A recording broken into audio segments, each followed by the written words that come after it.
আবু সাইদদের মতো। কিন্তু তাদের রক্তের উপর দিয়ে ক্ষমতায় গেল কারা? এলিট সেকুলার,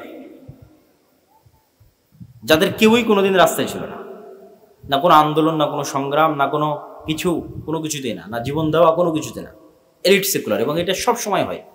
আপনি সে ব্রিটিশ বিরোধী সংগ্রাম থেকে শুরু করে যে ব্রিটিশদের বিরুদ্ধে জীবন দিল কে? শাহ ইসমাইল শহীদ 1831 বালাকোট 6 মে। জীবন দিল কে? সৈয়দ আহমদ বেরেলভি বালাকোটে।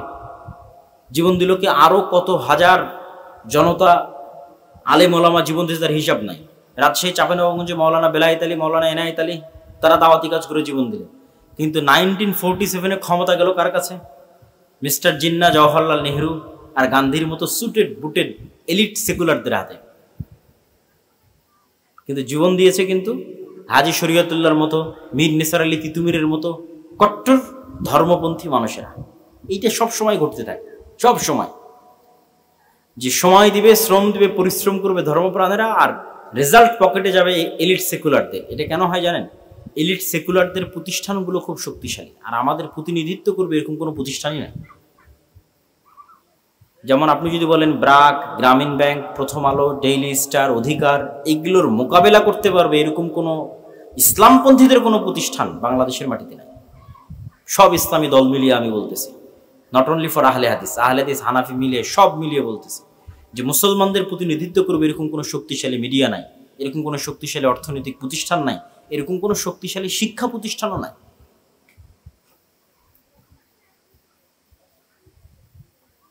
তাহলে আমরা প্রতিষ্ঠানকে শক্তিশালী করার দিক থেকে অনেক পিছিয়ে আছি, কিন্তু জনগণের দিক থেকে লক্ষ কোটি জনগণ কিন্তু ঠিকই আছে। তাহলে আপনাদের মতো এই ছোট ছোট প্রতিষ্ঠানগুলোকে আপনারা শক্তিশালী করবেন কিভাবে? প্রথমত যেই প্রতিষ্ঠানটা যেই সেক্টরের, ওই সেক্টরে শক্তিশালী হলে 1 নাম্বার শক্তিশালী হওয়া।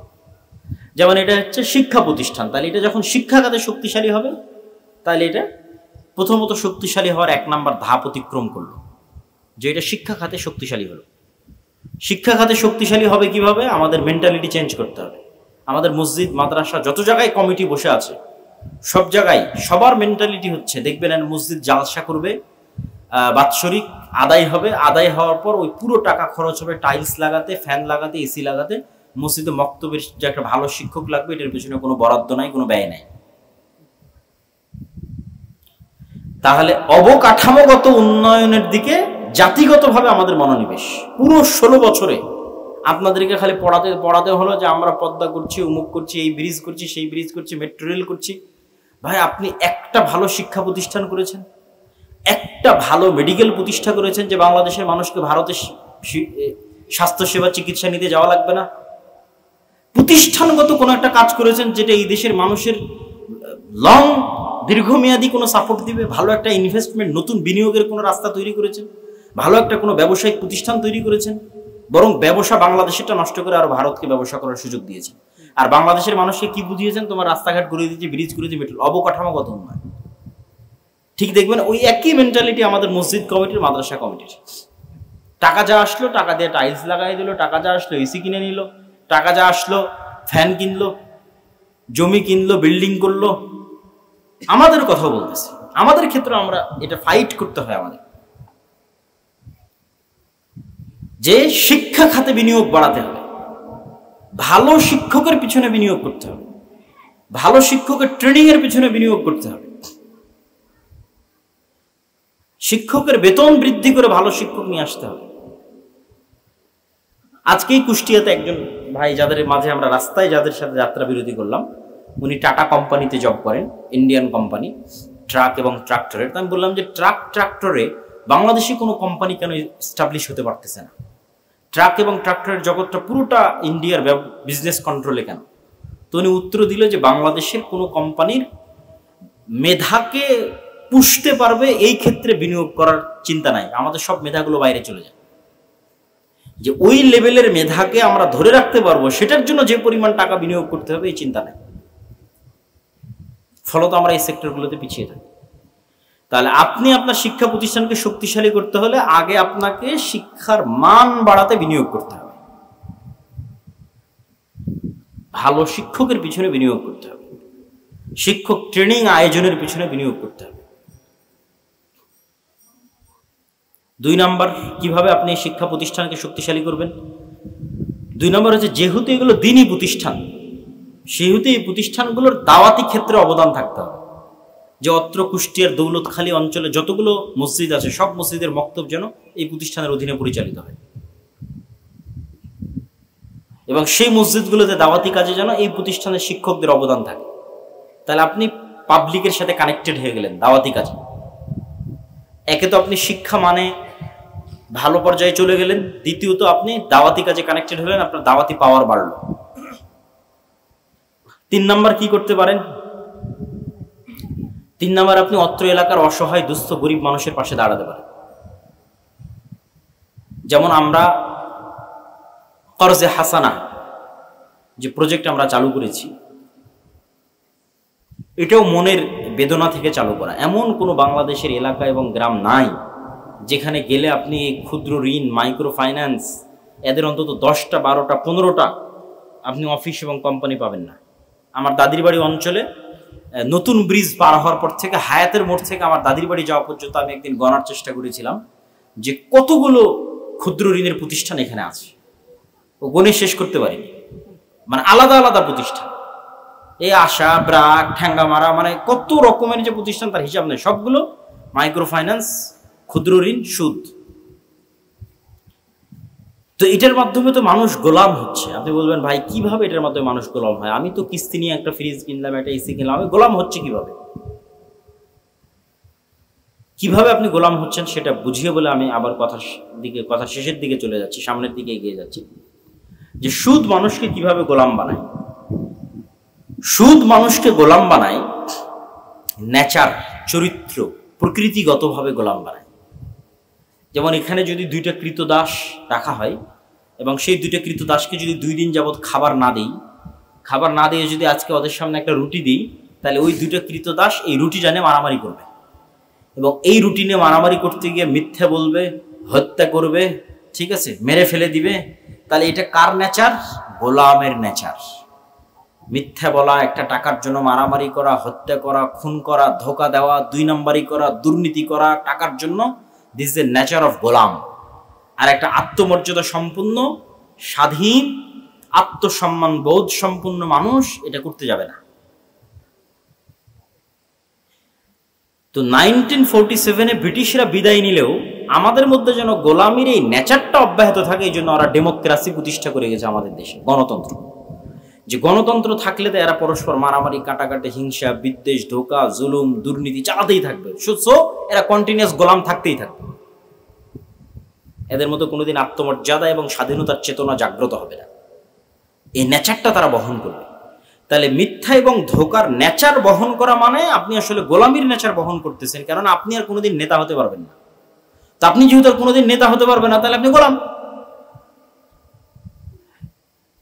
আমি যদি আরো আপনাকে সুন্দর করে বোঝানোর জন্য বলি, আরো বুঝার সুবিধার্থে সহজ করে যদি বলি, আল্লাহ সুবহানাহু ওয়া তাআলা ন্যায়পরায়ণ, সত্যবাদী, পৃথিবীর সকল ক্ষমতার মালিক আল্লাহ। এখন আপনি আল্লাহর নামে, ইসলামের নামে ক্ষমতায় যেতে চান, তো ক্ষমতা আপনাকে দিবে আল্লাহ, যেহেতু আপনি ইসলামের নামে, আল্লাহর নামে ক্ষমতায় যেতে চাচ্ছেন। তো আল্লাহ আপনাকে ক্ষমতা দিবে, তো আল্লাহ সুবহানাহু ওয়া তাআলা ক্ষমতা চালান ন্যায় দিয়ে, সত্য দিয়ে।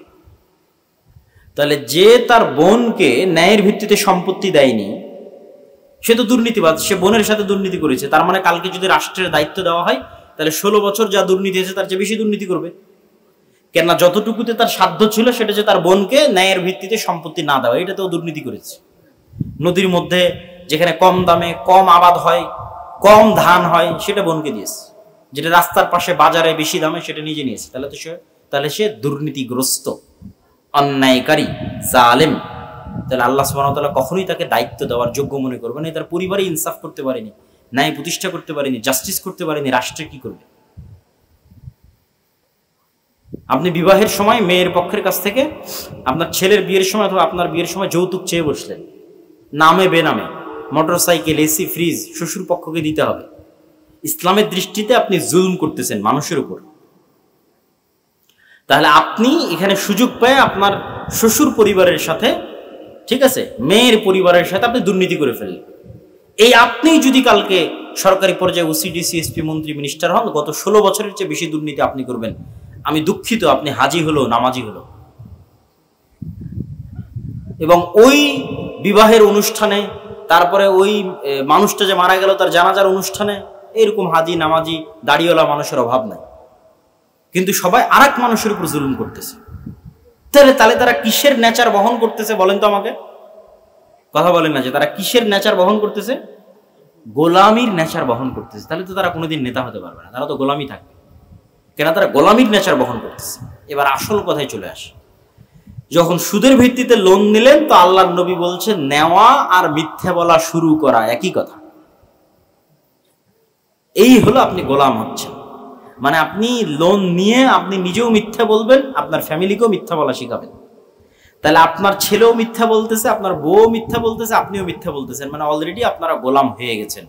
আপনাদের মধ্যে থেকে আর কোনোদিন সুলতান সালাহুদ্দিন আবির্ভাব, তারেক বিন জিয়াদের আবির্ভাব, খালিদ বিন ওয়ালিদের আবির্ভাব, উমর ইবনুল খাত্তাবের আবির্ভাব, এটা অসম্ভব। শুধু গোলামেরই জন্ম হতে পারে, স্বাধীন চেতার নেতার জন্ম কোনোদিন হবে না। হ্যাঁ, গোলামের নেচার ঢুকে গেছে যে, তাহলে যেন শতভাগ এরকম গোলামের নেচার সবার মধ্যে ঢুকে। এই জন্যই সুদ প্রথা, যেন সবাই শতভাগ মিথ্যা বলা শিখে, ব্যাস, যেন সবাই শতভাগ দুর্নীতি করা, বাটপারি করা, ধোকা দেওয়া শিখে। তাহলে এরা সবাই কন্টিনিউয়াস গোলামীর নেচার বহন করবে। এই জন্য আমি বলেছি যে আমরা হচ্ছে এই যুগের বানু ইসরাইল। আমার বহু বক্তব্যে আছে যে আজকের যুগের মুসলমানেরা হচ্ছে এই যুগের বানু ইসরাইল। তা আব্দুর রহিম যখন গল্প করে মিশরের এই গাজার ত্রাণ বিতরণের, তখন আমি আরো বসে থেকে চিন্তা করি যে আমি যেটা বলেছিলাম যে আমরা হচ্ছে এই যুগের বানু ইসরাইল, এটা তো সত্য। কি বর্ণনা করে আব্দুর রহিম যে মিশরের থেকে গাজায় ত্রাণ বিতরণের? মিশরে এই যে এখন আমরা কুরবানি করব গাজাতে ত্রাণের প্রচুর সংকট। মিশরে একটা ছাগলের দাম যদি $50 থেকে $100 হয়, ওই একটা ছাগলের দাম গাজাতে $2,000 থেকে $3,000। এরকম কেন? ঘটনা কি? আব্দুর রহিম বলল যে পুরো গাজার ত্রাণ বিতরণ সিস্টেমটা এত বড় সিন্ডিকেট কর্তৃক নিয়ন্ত্রিত, এত বড় সিন্ডিকেট টিম আছে এর পিছনে, এত বেশি পরিমাণে দালাল এটার পিছনে কাজ করে যে হাত বদল হতে হতে হতে হতে ওই সিন্ডিকেট ওয়ে ছাড়া আপনি কোনো মাল, কোনো জিনিস, কোনো কিছু ঢুকাতে পারবেন না। এমনকি কিছুদিন আগে নিউজ আসছে জর্ডানের বড় বড় মন্ত্রী নেতারা পর্যন্ত এই সিন্ডিকেটের সাথে জড়িত। মানে গাজার মধ্যে ত্রাণ ঢুকবে এই সিন্ডিকেটের সাথে জড়িত। তাহলে সামারি কি দাঁড়ালো? যে গাজার মধ্যে ত্রাণ দেওয়ার জন্য সারা পৃথিবী থেকে মুসলমান তার মাথার ঘাম পায়ে ফেলে টাকা দিয়ে পাঠাচ্ছে, আর সেই টাকা গাজায় ঢুকতে যেই সিন্ডিকেট মেইনটেইন করা হচ্ছে, এই সিন্ডিকেটের একজন মানুষও ইহুদি না, সবগুলো মুসলমান। আবারও বুঝেন কথাটা, যে আমরা গাজার অসহায় মানুষের কাছে ত্রাণ পাঠাবো, এই ত্রাণটা ওখানে গিয়ে দ্রব্যমূল্যের ঊর্ধ্বগতিতে বিতরণ করা হচ্ছে। এই দ্রব্যমূল্যের ঊর্ধ্বগতির পিছনে যারা লাভ ভক্ষণ করতেছে, এই দালাল এবং সিন্ডিকেট টিমের একজনও ইহুদি নয়, হিন্দু নয়, সবগুলো মুসলমান। আপনি তো মনে মনে বলতেছেন, ইস কত ঘৃণিত, আপনার বাংলাদেশের লোকেরা ওখানে দায়িত্ব পেলে আরো বড় সিন্ডিকেট তৈরি করত। এই হলো মুসলমানের আজকের যুগের বানু ইসরাইল। মানে ধোকা, দুর্নীতি, এরা ভাইয়ের রক্তের উপর ধোকা দেয়। ওখানে গাজাতে অনাহারে মানুষ মারা যাচ্ছে, সেইটার রক্তের উপর ওরা ব্যবসা করতেছে মুসলমান। গাজায় তার আপন ভাই অনাহারে মারা যাচ্ছে, ওই অনাহারে মারা যাওয়া ভাইয়ের কাছে ত্রাণ যাবে, এই ত্রাণের উপর ব্যবসা করতেছে মুসলমান। এই জন্য বলেছি যে মুসলমানরা হচ্ছে এই যুগের বানু ইসরাইল। কেন? এদের স্বভাবের মধ্যে তো নেতৃত্ব আসেনি, স্বভাবের মধ্যে গোলামানা স্বভাব থেকে গেছে। কিভাবে নেতা হবে, কিভাবে মুক্তি পাবে? নেচারের মধ্যে ঔপনিবেশিক কলোনিয়াল যে শাসন 150-200 বছরের, ওই 150-200 বছরের শাসনের কারণে রক্তের মধ্যে ধোকা, দুর্নীতি, কাড়াকাড়ি, মারামারি, এই জিনিসগুলো ঢুকিয়েছে। যেমনটা ফেরাউন এনের 300 বছরের জুলমের কারণে বানু ইসরায়েলের মধ্যে ঢুকেছে। এই জন্য মুসা আলাইহিস সালাম বানু ইসরায়েলকে চালাতে পারেনি, কেন মুসা আলাইহিস সালাম তো রাজার হালে স্বাধীনভাবে ফেরাউনের বাড়িতে বড় হয়েছে। মুসা আলাইহিস সালাম তো এগুলো 2 নম্বরই রাস্তা জানে না। মুসা আলাইহিস সালাম তো এগুলো ধোকা, এগুলো মুনাফিকি, এগুলো সঠতা উনি জানে না। কেন? উনি স্বাধীনভাবে রাজার হালে রাজার বাড়িতে বড় হয়েছে। এখন ওনাকে আল্লাহ দায়িত্ব দিয়েছে একদল গোলামকে চালানোর জন্য, যারা 300 বছর থেকে ফেরাউনের গোলামি করতেছে। তো গোলামদের নেচার কি? তারা বলতেছে যে ওরা চোখের সামনে দেখলো যে সমুদ্রের মধ্যে দিয়ে রাস্তা তৈরি হয়ে গেল, সমুদ্রের পানি থেমে গেল, রাস্তা তৈরি হয়ে গেল। মরুভূমিতে পানির কোনো ব্যবস্থা নাই, সমুদ্রের পানি লবণাক্ত, তো পাথর ফেটে পানি বের হতে লাগলো। মরুভূমিতে যেহেতু কোনো আবাদ করা সম্ভব নয়, জান্নাত থেকে খাবার আসতে লাগলো। বিশাল গরম, যেহেতু মরুভূমিতে কোনো ছাদ নাই, ছাদও নাই, গাছও নাই, তো মেঘ তাদেরকে ছায়া দিতে লাগলো। এগুলো সূরা বাকারা থেকে আমি বলতেছি, আয়াত পড়ার সময় নাই, শুধু সারমর্ম বলতেছি। তাহলে এত বড় বড় চারটে জিনিস নিজের চোখে দেখার পরেও মুসা আলাইহিস সালাম যখন তুর পাহাড় থেকে তাওরাত নিয়ে আসলো, তখন বানু ইসরাইল বলতেছে, যতক্ষণ তোমার আল্লাহকে না দেখবো ততক্ষণ আমরা ঈমান আনবো না। দিস ইজ নেচার অফ গোলাম। মুসা আলাইহিস সালাম যখন বলল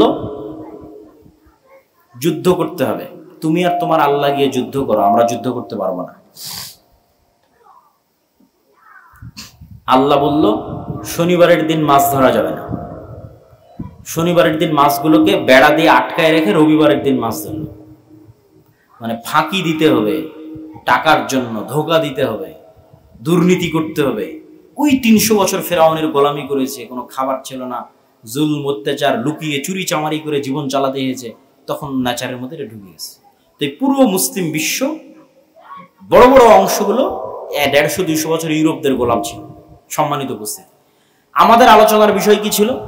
প্রতিষ্ঠানকে শক্তিশালী করতে চাইলে আপনাকে এই ধরনের অসহায় দুস্থ গরিব মানুষের পাশে দাঁড়াতে হবে। যেখান থেকে আমরা বললাম যে আমরা কর্জে হাসানার পরীক্ষামূলক চলতেছে, ধীরে ধীরে এটা আরো ব্যাপকভাবে কার্যক্রম শুরু করবে ইনশাল্লাহ। এটার উদ্যোগ আপনাদের নিতে হবে। তাহলে সফট পাওয়ার তৈরি হবে আপনার এলাকায়, আপনার গ্রামে, আপনার অঞ্চলে। 4 নাম্বার হচ্ছে এই যে আলোচনাগুলো এতক্ষণ করলাম, এরকম সমাজে চলমান অন্যায়ের বিরুদ্ধে আওয়াজ উঠাতে হবে। চলমান অন্যায় মানে কেউ নামাজ পড়ছে না, তাকে ডাকতে হবে, এটার কথা বলিনি। এটা তো দাওয়াতি কাজ, 1 নাম্বারই চলে গেছে। 1 নাম্বারে বলিনি দাওয়াতি কাজ করতে হবে। তো নামাজ পড়ছে না, ওটা দাওয়াতি কাজের অন্তর্ভুক্ত। গান বাজনা চলছে, দাওয়াতি কাজের অন্তর্ভুক্ত। দাড়ি রাখে না, দাওয়াতি কাজের অন্তর্ভুক্ত। আকীদা নষ্ট, দাওয়াতি অন্তর্ভুক্ত। 4 নাম্বারে যেটা বলতেছি, এটা সমাজে চলা মানুষের উপর মানুষের যে অন্যায়, আল্লাহর সাথে যে অন্যায় করতেছে ওইটা না, ওটা দাওয়াতি কাজের মধ্যে। মানুষ মানুষের উপর অন্যায় করতেছে, চেয়ারম্যান, মেম্বার, এমপি, মন্ত্রী, রাজনৈতিক দলের নেতারা অন্যায় করতেছে, ওখানে গিয়ে আপনাকে বাধা দিতে হবে। তাহলে আপনি নেতা হবেন, এমনি নেতা হবেন, বাই ডিফল্ট লিডার হয়ে যাবেন, বাই ডিফল্ট আপনার কাছে পাওয়ার আসবে। এবং কেউ যদি সঠিক নেতৃত্বের মাধ্যমে এই কাজগুলো করে ফেলতে পারে, মানসম্মত শিক্ষা প্রতিষ্ঠান, ব্যাপক দাওয়াতি কাজ, গ্রামগঞ্জে অসহায় দুস্থ মানুষের কাছে ব্যাপকভাবে দাঁড়ানো, সমাজে প্রচলিত মানুষের উপর হওয়া অন্যায়ের বিরুদ্ধে দাঁড়ানো, তাহলে অন্তত এই অঞ্চলের গ্রামের মেম্বারের চেয়ে এই মাদ্রাসা পাওয়ারফুল হবে। এই গ্রামের, এই অত্র ইউনিয়নের চেয়ারম্যানের চেয়ে এই মাদ্রাসা পাওয়ারফুল হবে। এটাই হচ্ছে ইনস্টিটিউটের পাওয়ার। এরকম যখন আরো বড় ইনস্টিটিউট দাঁড়িয়ে যাবে, আরো শক্তিশালী এরকম বিভিন্ন সেক্টরে মুসলমানেরা কাজ করবে, শক্তিশালী মিডিয়া দাঁড়াবে, শক্তিশালী অর্থনৈতিক প্রতিষ্ঠান দাঁড়াবে, তখন এরকম যদি ভবিষ্যতে আবার 36শে জুলাই, 5ই আগস্ট আসে, তাহলে ক্ষমতায় আর সেকুলার এলিটরা বসতে পারবে না, তখন ইসলামপন্থীরাই বসবে। কিন্তু এটা বসার জন্য তো প্রস্তুতি নাই, কেননা ওই রকম মেইন স্ট্রিমে থাকবে এরকম প্রতিষ্ঠানই নাই। আর ইহুদিদের এরকম বড় বড় প্রতিষ্ঠান আছে। আমেরিকায় ওরা সংখ্যায় 1%-এর নিচে হলেও, ডোনাল্ড ট্রাম্প আসুক আর জো বাইডেন আসুক, সবাইকে টাকা লাগে ইহুদির, মিডিয়া লাগে ইহুদির। কেননা টাকাওয়ালা সব প্রতিষ্ঠান, শক্তিশালী প্রতিষ্ঠান ইহুদিদের, আর সব শক্তিশালী মিডিয়া ইহুদিদের। আর আমরা 18 কোটি জনগণ হওয়ার পর আমাদের কোনো প্রতিষ্ঠান নেই, কেন আমরা সময় শ্রম ব্যয় করি খালি ভোটের পিছনে, এই জন্য প্রতিষ্ঠান দাঁড়ায় না। মানে কারো 50 বছর পরের টার্গেট নেই, সবার টার্গেট কি আজকেই টাকা দিয়ে ভোট কিনে ক্ষমতায় চলে যেতে হবে। ভোট কিনে ক্ষমতায় গিয়ে পার্শ্ববর্তী কোনো দেশের কাছে দেশ এবং ক্ষমতা বিক্রি করে দিয়ে খালি নিজের টাকা বানাতে হবে বিদেশে।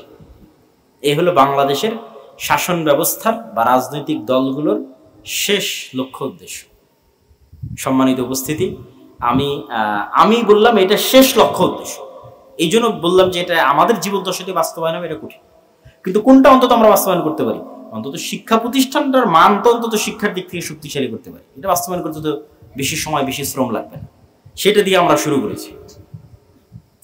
তার অংশ হিসেবে আমাদের সফর, এবং ধীরে ধীরে আরো অনেক কার্যক্রম এখানে বাস্তবায়িত হবে। বক্তব্যের শেষের অনুরোধ হচ্ছে যে এতক্ষণ এগুলোর গুরুত্ব তো আপনার সামনে তুলে ধরলাম, কিন্তু এগুলো চলতেও তো আপনাদের অর্থনৈতিক, মানসিক পরামর্শ, সহযোগিতা লাগবে। শিক্ষাক্ষেত্রে কিন্তু আমরা তেমন একটা দান করতে পছন্দ করি না, ঠিক আছে? তো এই শিক্ষাক্ষেত্রে আপনাদের দানের হাত বাড়াতে হবে, এই প্রতিষ্ঠানকে আপনাদের দান করতে হবে। কেন দান করবেন সেটা বলে আমার বক্তব্যের শেষের দিকে চলে যাব। আপনারা শাইখ আব্দুর রাজ্জাক বিন ইউসুফের মুখে শুনেছেন যে দান একটা শক্তিশালী ইবাদত। কিভাবে দান শক্তিশালী ইবাদত? দুনিয়াতেই আল্লাহ দেখিয়েছেন যে দানের পাওয়ার আছে, টাকার পাওয়ার আছে। দুনিয়াতেই আল্লাহ দেখিয়েছেন, আমি দুনিয়াবী জীবনে বলিনি, দুনিয়াতেই ইবাদতের ক্ষেত্রে আল্লাহ দেখিয়েছেন টাকার পাওয়ার আছে। এখানে হাজী সাহেব আছেন, এরকম কেউ হাত উঠাবেন? হজ করেছেন হাজী সাহেব? মাশাআল্লাহ। হজ করতে গেলে দেখবেন মুআল্লিম বলবে হজের মধ্যে যদি কোনো ভুল হয় বলবে যে দম দিতে হবে, দম। তো হজে কোনো ভুল হয়ে গেল, এর জন্য আপনাকে দম দিতে হবে। দমটা কি জানেন? একটা ছাগল, একটা খাসি, একটা দুম্বা আল্লাহর রাস্তায় দান করা। তাহলে দম দিতে একটা ছাগল দুম্বা কিনতে কি লাগবে বলেন তো? কি লাগবে? টাকা লাগবে। তাহলে আমি ইবাদতে ভুল করলাম, ইবাদতের ভুল রিকভারি দিচ্ছে টাকা দুনিয়াতে আল্লাহর দেওয়া বিধান অনুযায়ী। এবার গুনাহের কাফফারা দিবে টাকা দুনিয়াতে। কিভাবে? রমজান মাসে সিয়াম অবস্থায় দিনের বেলা স্ত্রীর কাছে চলে গেছে, আল্লাহ সুবহানাহু ওয়া তাআলা বলতেছে এটা গুনাহ হয়েছে, এটার কাফফারা দিতে হবে টাকার পাওয়ারেই, টাকার জোরেই কাফফারা দিতে হবে, রিকভার সম্ভব। একটা গোলাম আজাদ কর, গোলাম আজাদ করতে অনেক টাকা লাগে, এখন তো গোলামের বিক্রি যুগ নাই। তো বলে তাহলে 60 দিন একটানা সিয়াম রাখো। তো 60 দিন একটানা সিয়াম রাখতে পারবো না, তাহলে 60 জন মিসকিনকে খাওয়াও। তো 60 জন মিসকিনকে খাওয়াতে কি লাগবে? টাকা লাগবে। তাহলে টাকার পাওয়ারে দুনিয়াতেই আল্লাহ আপনার গুনাহ মিটিয়ে দিচ্ছে, আর টাকার পাওয়ারে দুনিয়াতেই ইবাদতের কমতির রিকভার হয়ে যাচ্ছে। এই সিস্টেম কিয়ামতের মাঠেও চলবে। কিন্তু কিয়ামতের মাঠে কি আপনি নতুন করে টাকার মালিক হতে পারবেন? না, কিয়ামতের মাঠে টাকার মালিক হতে হলে দুনিয়াতেই টাকার মালিক হয়ে টাকা দান করে যেতে হবে, তাহলে আপনি কিয়ামতের মাঠে টাকার মালিক হবেন। তাহলে এবার কিয়ামতের মাঠে কেউ এসে বলবে আল্লাহ এ আমার নামে গীবত করিস, আমাকে গালি দিয়েছে, আমার এই আল এখানে কাটে নিয়েছিল, আমার জমির এটা করেছিল, অমুক করেছিল, তমুক করেছিল, তখন তো আপনি মহাবিপদে। তো দুনিয়াতে যেমন আপনার টাকা আপনাকে বাঁচিয়েছে, কিয়ামতের মাঠে আপনার টাকা আপনাকে বাঁচাবে। কিন্তু টাকা তো আগে থেকেই জমা করে যেতে হবে, জমা না করে গেলে তো ওখানে নতুন করে টাকা তৈরি হবে না।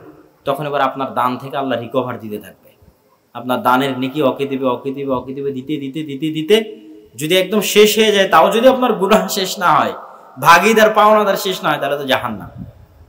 আর যদি টাকার পরিমাণ এত বেশি থাকে যে দিতে দিতে দিতে ভাগিদার পাওনাদার শেষ, তাহলে ওই টাকার পাওয়ারে আপনি জান্নাতে চলে যাবেন, বলেন আল্লাহু আকবার। কিন্তু সেই টাকা ওখানে তৈরি করা যাবে না, এখানেই দান করতে হবে, এখানেই দান করতে হবে। এটাই টাকার পাওয়ার। এটাই শাইখ আব্দুর রাজ্জাক ইউসুফ বলেছে যে দান অনেক শক্তিশালী ইবাদত, এটাই শক্তি। দান গুনাহের কাফফারাও দিতে পারে, ইবাদতের কমতির রিকভারিও দিতে পারে, দুনিয়াতেও কিয়ামতের মাঠে। আর এই জন্য আল্লাহ সুবহানাহু ওয়া তাআলা বারবার বলেছে যে দান হচ্ছে আল্লাহর কাছে জমা রাখা। আপনারা যেমন ব্যাংকে জমা রাখেন, ব্যাংক আপনাদেরকে পার্সেন্টেজ দেয়, সুদ দেয়, মুনাফা দেয়, তো আল্লাহ আপনাদের কি দিবে? আল্লাহর কাছে কি দান করলে যেভাবে দান করবেন ওইভাবেই থাকবে, না আল্লাহর ওখানে বাড়বে? তো বাড়ার ধরনটা কি? কোরআনের আয়াতে আল্লাহ সুবহানাহু ওয়া তাআলা বলছেন যে তুমি যদি আমার কাছে একটা টাকা দান করো, তাহলে এই একটা টাকা একটা বীজ বপনের মতো। যেমন তুমি তোমার ধানের জমিতে একটা ধানের চারা রোপণ করেছো, ধানের বীজ, অথবা একটা লিচুর বীজ, অথবা একটা আমের আঠি, তাহলে ওই আমের আঠি থেকে আমের গাছ হবে, হয় ওই গাছে আরো 50-100টা আম ধরবে, ওই লিচুর গাছে আরো 500টা লিচু ধরবে, ওই ধানের চারায় আরো 500টা ধান হবে। এখন ওই ধানগুলো আবার বপন করলে আবার ওখান থেকে 500টা গাছ হবে, সেই 500টা গাছে আরো কয়েক হাজার আম হবে। ওই আমগুলো আবার বপন করলে সেখান থেকে কয়েক লক্ষ আম হবে, সেগুলো আবার বপন করলে সেখান থেকে কয়েক কোটি আম হবে। এইভাবে আল্লাহ তোমার টাকাকে বাড়াতেই থাকবে, বাড়াতেই থাকবে। আল্লাহু আকবার। তাহলে আপনার ব্যাংকে জমা করা টাকার বাড়ানোর লিমিট আছে, কিন্তু আল্লাহ সুবহানাহু ওয়া তাআলার সন্তুষ্টির জন্য যেটা দান করবেন এটা বাড়ার কোনো লিমিট আছে? কোনো লিমিট নাই। আর সবচেয়ে মজার বিষয় কি জানেন?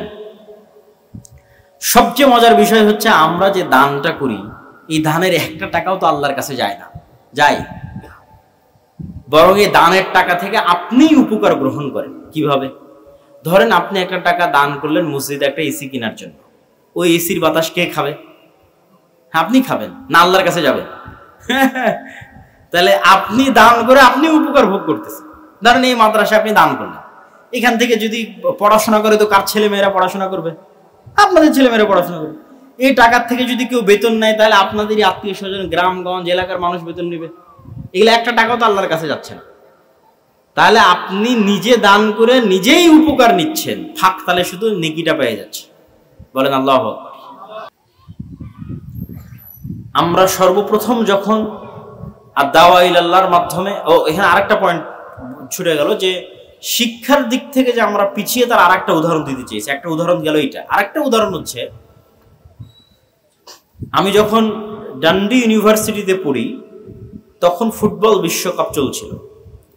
তো ফুটবল বিশ্বকাপে ওই স্কটল্যান্ডে বসে দেখছিলাম যে বাংলাদেশের ঢাকা বিশ্ববিদ্যালয়, যেটা বাংলাদেশের সর্বোচ্চ বিদ্যাপীঠ বলা হয়, সে ঢাকা বিশ্ববিদ্যালয় বড় বড় এলইডি স্ক্রিন মনিটর লাগিয়ে হাজার হাজার স্টুডেন্ট, যারা ভবিষ্যতে সচিব হবে, যারা ভবিষ্যতে ওসিডিসি এসপি হবে, সরকারি চাকরিজীবী ব্যাংকার হবে, শিক্ষক হবে, তারা সেই ফুটবল বিশ্বকাপ খেলা দেখে তাদের সময় নষ্ট করতেছে। এরকম একটা সিনারি আপনি অক্সফোর্ড, ক্যামব্রিজ, হার্ভার্ড থেকে দিতে পারবেন না।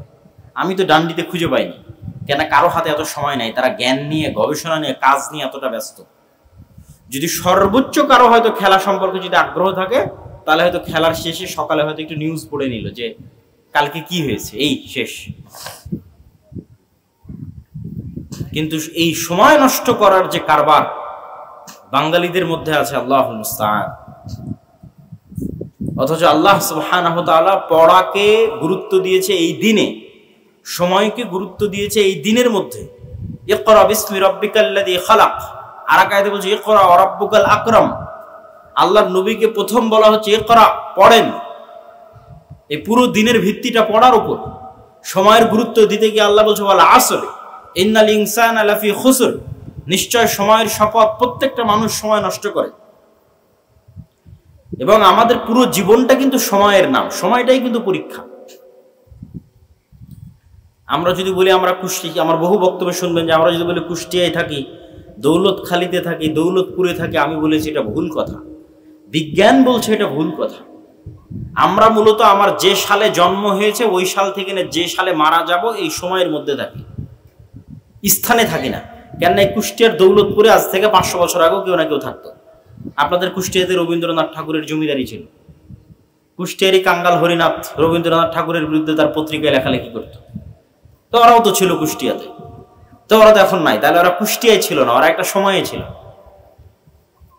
রবীন্দ্রনাথ ঠাকুর যখন কুষ্টিয়ায় আসতো অথবা কাঙ্গাল হরিনাথ যখন কুষ্টিয়ায় ছিল, তখন ওরা একটা সময়ের মধ্যে ছিল। ওই সময় চলে গেছে, ওরাও চলে গেছে। মক্কা তো আজকেও আছে, তো মক্কাতে তো মোহাম্মদ সাল্লাল্লাহু আলাইহি ওয়াসাল্লাম ছিল। মোহাম্মদ সাল্লাল্লাহু আলাইহি ওয়াসাল্লাম একটা সময় ছিল, ওই সময় চলে গেছে, মোহাম্মদ সাল্লাল্লাহু আলাইহি ওয়াসাল্লাম চলে গেছে। আমরা আসলে একটা সময়ে বসবাস করি, ওই সময়টাই আমাদের লাইফ। সেই সময়টা আমরা কিভাবে কাজে লাগাচ্ছি, এটাই আল্লাহর দরবারে আমাদের জবাব দিতে হবে। এই জন্য আপনি দেখবেন যে ইসলামের প্রত্যেকটা হুকুম, আহকাম, বিধিবিধান সময়ের সাথে এমন ভাবে কানেক্টেড করা আছে। তারপর আমরা মুসলমানেরা সময়ের গুরুত্ব শিখি না। দেখেন 5 ওয়াক্ত সালাত আউয়াল ওয়াক্তে আদায় করার জন্য আমরা আহলে হাদিসরা তো মোটামুটি আউয়াল ওয়াক্তে আদায় করার জন্য চেষ্টা করি। তাহলে সালাতের ক্ষেত্রে সময়ের কত গুরুত্ব। কিছুদিন আগে রমজান মাস গেল, সাহারির জন্য একদম কাটায় কাটায় সময় দেওয়া আছে, ইফতারির জন্য একদম কাটায় কাটায় সময় দেওয়া আছে। সামনে হজ আসতেছে, হজের জন্য যতজন হজে যাবে সবার নির্ধারিত দিন আছে, তারিখ আছে। আমরা ঈদ করব, ঈদের সালাতের কখন সময় হবে, কখন কুরবানি করব, সব সময় দেওয়া আছে। মানে আমাদের প্রত্যেকটা কাজ ওই সময়ের মধ্যে হতে হবে, কেননা সময়টাই তো সেভ হয়ে থেকে যায়। সময় পার হয়ে গেলে, সময়টা চলে গেল, সালাত তো ওর মধ্যে ঢুকলো না। মানে ধরেন একটা টাইম পার হয়ে গেল, আমি সালাত আদায় করিনি, মানে ওই সময়টার মধ্যে আমি সালাতটাকে ঢুকাতে পারলাম না, তাহলে সময় সেভ হয়ে গেল, সালাতবিহীন। ওটারই এখন জবাব দিতে হবে কিয়ামতের মাঠে। তাহলে আমাদের এই পুরো লাইফটা যেখানে আল্লাহ সুবহানাহু ওয়া তাআলা ইসলামের সকল বিধিবিধানকে সময়ের সাথে কানেক্টেড করে দিয়েছেন, তারপর আমরা বুঝি না সময়ের গুরুত্ব। তাহলে সময় এবং শিক্ষার গুরুত্ব, আমাদের জ্ঞানের গুরুত্ব আমাদের বুঝতে হবে। এবং সবারই বই পড়ার অভ্যাস থাকতে হবে। কোনো বই না পড়লে মাসিকাল ইতিসাম পড়ে, সেটা নেন।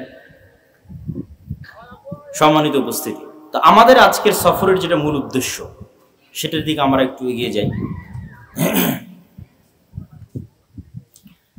আদ-দাওয়া ইলাল্লাহ এর মাধ্যমে যখন আমরা প্রথম দাওয়াতি সফর শুরু করি, তখন আমাদের মাথায় মক্তব ছিল না, আমার মাথায় ছিল দাওয়াতি কাজ করতে হবে, কিভাবে করতে হবে এটা আমি জানতাম না, কিন্তু দাওয়াতি কাজ করতে হবে এটা মাথায় ছিল। ওই হিসেবে র্যান্ডমলি 40টা মসজিদ সফর করি। প্রথম বগুড়া, জয়পুরহাট, চাঁপাইনবাবগঞ্জ, রাজশাহী, 40টা মসজিদ সফর করার পর প্রথম এই মসজিদগুলো থেকেই দেখে শিখি যে মসজিদগুলোতে মক্তব নাই, অবহেলিত, মানুষের সাথে গল্প করতে করতে শিখি, ফিল্ড থেকে রিয়েলাইজেশন। এসির রুমে বসে করা পরিকল্পনা না, ঘরে বসে করা পরিকল্পনা না, মাঠে মানুষজনের সাথে রাত কাটিয়ে, মসজিদের মানুষজনের সাথে রাত কাটিয়ে, তখন ওখান থেকে রিয়েলাইজেশন, ফিল্ড থেকে, গ্রাম বাংলার ফিল্ড থেকে রিয়েলাইজেশন যে না, এখানে মক্তব অবহেলিত, মক্তব নিয়ে কাজ করতে হবে। তারপর আমরা মক্তবকে উৎসাহ দেওয়ার জন্য সফর দিলাম 2 শতাধিক মসজিদ। তারপরে দেখলাম যে এটা নির্ধারিত সিলেবাস এবং ট্রেনিং না হলে এটাকে একটা লাইনে উঠানো যাচ্ছে না। তখন আমরা মক্তবের সিলেবাস তৈরি করলাম, সিলেবাসের উপর ট্রেনিং দেওয়া শুরু করলাম। এখন পর্যন্ত আমাদের কাছে ট্রেনিং নিয়েছে 6 শতাধিক মক্তব বা মক্তবের শিক্ষকরা, 600-এর বেশি। রমজান পর্যন্ত 500 ছিল, তারপরও আরো 2-3টা ব্যাচ হয়েছে। এবং এই 6 শতাধিক যে মক্তবের শিক্ষক আমাদের কাছে ট্রেনিং নিয়েছে, তাদের যাতায়াত খরচ আদাওয়াইল্লাহ বহন করেছে, তাদের থাকা খাওয়া খরচ আদাওয়াইল্লাহ বহন করেছে। এই 6 শতাধিক মক্তবের সকল ছাত্রের অন্তত 25,000 কোরআন পড়ার জন্য যে কায়দা, সেটা ফ্রি আদাওয়াইল্লাহর পক্ষ থেকে দেওয়া হয়েছে, বলেন আল্লাহু আকবার। এবং রমজান মাসে এই 6 শতাধিক শিক্ষক ঈদকে উপলক্ষ করে আমরা হাদিয়ে দিয়েছি। এটা আমরা আমাদের পকেট থেকে দিইনি, আল্লাহ ব্যবস্থা করেছে তার বান্দাদের মাধ্যমে। তো এবং আমাদের একটা জাতীয় প্রতিযোগিতা হয়, মক্তব প্রতিযোগিতা আদাওয়াইল্লাহর পক্ষ থেকে, যার প্রথম পুরস্কার হচ্ছে বাবা সহ ওমরা। রংপুরের একটা মক্তবের একটা মেয়ে তার পিতা সহ ওমরা করেছে গত বছর। এবং এবছর আমাদের জাতীয় মক্তব প্রতিযোগিতা, আমাদের ইচ্ছা আছে যে আমরা জাতীয় পর্যায়ে আরো ব্যাপকভাবে এই প্রতিযোগিতার আয়োজন করব ইনশাআল্লাহ। তো এর পরবর্তী ধাপটা হচ্ছে শিক্ষা প্রতিষ্ঠান। জামিয়া সালাফিয়া যেহেতু আগে থেকেই শিক্ষা প্রতিষ্ঠান হিসেবে, আমাদের দাওয়াইল্লাহর কার্যক্রম শুরু করার আগে থেকেই শাইখ আব্দুর রাজ্জাক বিন ইউসুফের যে একটা স্বপ্ন, বাংলাদেশে তিনি সর্বোন্নত মানের শিক্ষা প্রতিষ্ঠান করবেন, তারই ধারাবাহিকতায় জামিয়া সালাফিয়া একটা ভালো পর্যায়ে পৌঁছে গেছে, সামনের দিকে আরো এগিয়ে যাচ্ছে আলহামদুলিল্লাহ। বিশেষ করে একটা প্রতিষ্ঠানকে যতগুলো মানদণ্ডে ভাগ করা যায়, দেশি বিদেশি ছাত্র, দেশি বিদেশি শিক্ষক, ঠিক আছে, আবাসন ব্যবস্থা, খোলামেলা জায়গা, সকল দৃষ্টিকোণ থেকে জ্ঞান গবেষণা, আমাদের ছাত্রদের যে কিশোলয়, আমাদের কিশোলয় টিমও একসময় আপনাদের এখানে সফরে আসবে, আমাদের অধিভুক্ত মাদ্রাসাগুলোতে। কিশোলয় যে পত্রিকা, যেটা ছাত্ররা বের করে জামিয়া সালাফিয়ার, এটা শুরু থেকে শেষ পর্যন্ত সব ছাত্ররাই করে। ওইটার প্রচ্ছদ ডিজাইন থেকে শুরু করে, লেখা থেকে শুরু করে, প্রুফ রিডিং থেকে শুরু করে, টাইপিং থেকে শুরু করে, লেখা বাছাই থেকে শুরু করে, লেখক, সম্পাদক, প্রুফ রিডিং, ডিজাইন, সব স্টুডেন্টসরা করে। তাহলে শিক্ষার মান, গবেষণা, আবাসন, দেশি বিদেশি সব মিলিয়ে আপনি যদি বাংলাদেশের যে কোনো প্রতিষ্ঠানে র্যাঙ্কিং করেন, জামিয়া সালাফিয়াকে আপনাকে টপ 10-এর মধ্যে রাখতে হবে। শুধু বিদেশি শিক্ষকই সবসময় অবস্থান করে 5 জন, যারা বাংলাদেশ ইনভেস্টমেন্ট ডেভেলপমেন্ট অথরিটির অনুমোদিত, যে বিডা এখন প্রতিনিয়ত বিদেশি বিনিয়োগ নিয়ে সম্মেলন করতেছে, যেটা আপনারা নিউজ বা পেপার পত্রিকায় দেখতেছেন, সেই কর্তৃপক্ষের অনুমোদিত। তো সেই হিসেবে আমাদের ইচ্ছা ছিল যে আমরা এই জামিয়া সালাফের এই সুবিধাটা সীমাবদ্ধ এবং কুক্ষিগত না থাক, এটা দেশের প্রত্যন্ত অঞ্চলে ছড়িয়ে ছিটিয়ে থাকা সব মাদ্রাসাকে আমরা যতদূর সম্ভব সহযোগিতার মাধ্যমে জামিয়া সালাফিয়ার এই যে মূল্যগুলো, অমূল্য সম্পদগুলো, এগুলো আমরা বন্টন করি, যা চোখে দেখা যায় না। লজিস্টিক সাপোর্ট, জ্ঞান, ট্রেনিং, শিক্ষা, কারিকুলাম, প্রতিযোগিতা, পরীক্ষা আমরা অন্যান্য প্রতিষ্ঠানগুলোকে দিই।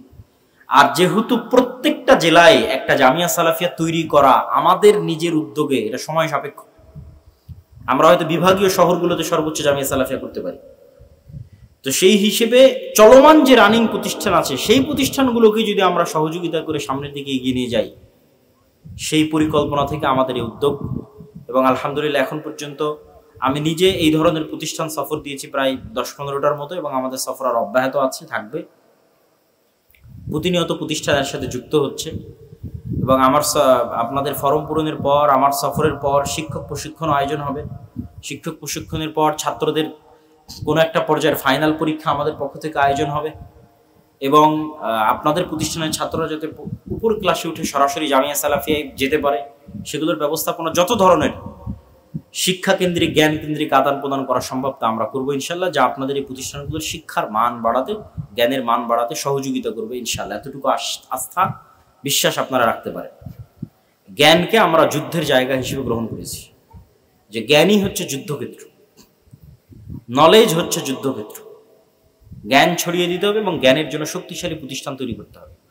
তো আদ-দাওয়া ইলাল্লাহর ক্ষেত্রে আমাদের মোটো বা আমাদের লক্ষ্য এবং উদ্দেশ্য ছিল, শেষ টার্গেট যেটা আদ-দাওয়া ইলাল্লাহ, সেটা হচ্ছে শতভাগ মুসলমানের সন্তানকে কোরআন ও দ্বীন শিখানো। আবারও বলি, আদ-দাওয়া ইলাল্লাহর শেষ লক্ষ্য উদ্দেশ্য যেখানে সে পৌঁছতে চায় সেটা হচ্ছে শতভাগ মুসলমানের সন্তানকে কোরআন ও দ্বীন শিখানো, মানে 18 কোটি মানুষের 18 কোটি মানুষকে কোরআন এবং দ্বীন শিখাতে হবে। তাহলে মাদ্রাসাগুলোতে আসে 2%, 98% যা স্কুল কলেজে, তাদেরকে ধরতে হবে কোথায়? মসজিদে।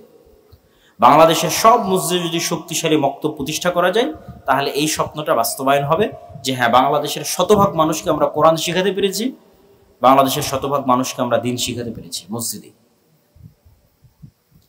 তো এটা আমাদের দ্বারাই বাস্তবায়ন হবে, দাওয়া ইলাল্লাহর মাধ্যমে হতে হবে এটা আমি বলি না, কিন্তু এই উদ্যোগ, এই স্বপ্ন বলতে থাকলে, চলতে থাকলে আরো 10 জন, 1000 জন মানুষ এই উদ্যোগ নিবে, বাস্তবায়ন করবে। বিভিন্ন জায়গায় গেলেই শুনতে পাই মানুষ বলে যে আপনার বক্তব্য শুনে আমরা এখানে মক্তব চালু করেছি, আমরা এখানে মক্তব পরিচালনার উদ্যোগ নিয়েছি, বা আমরা আরো এরকম 10-15টা মক্তব চালাচ্ছি। তো এই যে জামিয়া সালাফিয়ার অধিভুক্ত প্রতিষ্ঠান, এটার ক্ষেত্রে আমাদের লক্ষ্য উদ্দেশ্য, আর জামিয়া সালাফির অধিভুক্ত প্রতিষ্ঠানের ক্ষেত্রে আমাদের শেষ লক্ষ্য উদ্দেশ্য, প্রথম লক্ষ্য উদ্দেশ্য তো শিক্ষার মান বাড়ানো, যেটা শুরুতেই বলে নিলাম।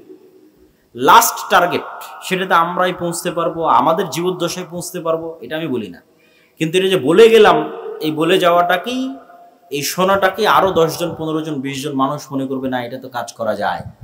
আব্দুল্লাহ বিন আব্দুর রাজ্জাক বলল এটা তো চিন্তা করা যায়। এই চিন্তাটা মানুষের মাথায় ঢুকলে অনেক, আমাকে সফল হতে হবে এটা জরুরি নয়। সেটা কি? সেটা হচ্ছে শক্তিশালী প্রতিষ্ঠান তৈরি করা, মসজিদকে, মাদ্রাসাকে শক্তিশালী ইনস্টিটিউটে রূপান্তর করা। আপনি বলবেন প্রতিষ্ঠান আবার শক্তিশালী, সেটা কি? যে আমি আপনাকে বুঝিয়ে দিচ্ছি যাতে আপনাদের চিন্তা করতে সুবিধা হয়, আপনাদের ফুড ফর থট, চিন্তার খোরাক হিসেবে আমার এই এখন যে কথাগুলো বলবো এগুলো আপনারা শুনে রাখতে পারেন। এটা শেষ লক্ষ্য উদ্দেশ্য, এটাতে আমাদের জীবদ্দশায় আমরা বুঝতে পারবো এটা বলতেছেন, এটা আল্লাহ ভালো জানে। কিন্তু আমাদের টার্গেট সেটা হচ্ছে 5ই আগস্ট বা 36শে জুলাই যখন বাংলাদেশের রাস্তাঘাটে নিম্নবিত্ত এবং মধ্যবিত্ত মুসলমান ঘরের সন্তানেরা ছিল, মিডিল ক্লাস অথবা লোয়ার মিডিল ক্লাস, নিম্নবিত্ত মধ্যবিত্ত পরিবারের ধর্মপ্রাণ মুসলমানের সন্তানেরা রাজপথে ছিল, রাস্তায় ছিল।